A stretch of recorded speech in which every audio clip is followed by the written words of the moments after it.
காணொலியை பார்த்துட்டு நீங்க லைக் பண்ண வேண்டாம், கமெண்ட் பண்ண வேண்டாம், ஒரே ஒரு ஷேர் பண்ணுங்க இந்த கோவிலை பாதுகாக்கிறதுக்காக. நான் இன்னைக்கு இருக்கக்கூடிய இடம் நம்ம ராமநாதபுரம் மாவட்டம் திருவாரணை வட்டம் புல்லுக்குடி அப்படின்ற கிராமத்தில் அமைஞ்சிருக்கக்கூடிய கைலாசநாதர் திருக்கோவில்ல தாங்க இருக்கிறேன். இந்த கோவிலுடைய தற்போதைய நிலைமை இதுதான். இரண்டு கருவறையும் சிதலமடைந்திருக்குது. அதுக்குள்ள ஒரு கருவறையில அம்மன் சௌந்தரநாயகி அப்படின்ற திருநாமத்துல இருக்கிறாங்க. உள்ள ஐயா கைலாசநாதர் அப்படின்ற திருநாமத்துல இருக்கிறாருங்க. கிட்டத்தட்ட ஒரு காலத்துல 2 சுற்றுச்சுவர் இருந்தது. இது முதல் சுற்றுச்சுவர். இதுக்கப்புறம் பாத்தீங்கன்னா இதுக்கப்புறம் வெளிப்பக்கத்துல இன்னொரு சுற்றுச்சுவர். அவ்வளவு பெரிய கோவில்.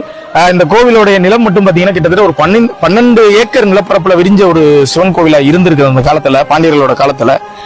பாண்டிய மன்னர்கள் இந்த கோவிலை கட்டியிருக்காங்க. பின்னாடி வந்த இந்த சேதுபதி சமஸ்தான மன்னர்கள் எல்லாமே இந்த கோவிலுக்கு திருப்பணிகள் பண்ணிருக்காங்க. இது எல்லாத்துக்குமே இந்த கோவில்ல கல்வெட்டு ஆதாரங்கள் இருக்குது. ரொம்பவும் பழமையான சிவாலயம்.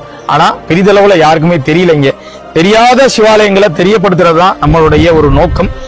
நாங்க எங்களுடைய கடமையை இந்த காணொலி வாயிலா உங்ககிட்ட சேர்த்திருக்கோங்க. நீங்க என்ன பண்ணணும்னா ஒரே ஒரு ஷேர் பண்ணுங்க. நீங்க பண்ணக்கூடிய ஷேரை வச்சு இன்னும் 4 பேர் ஷேர் பண்ணுவாங்க.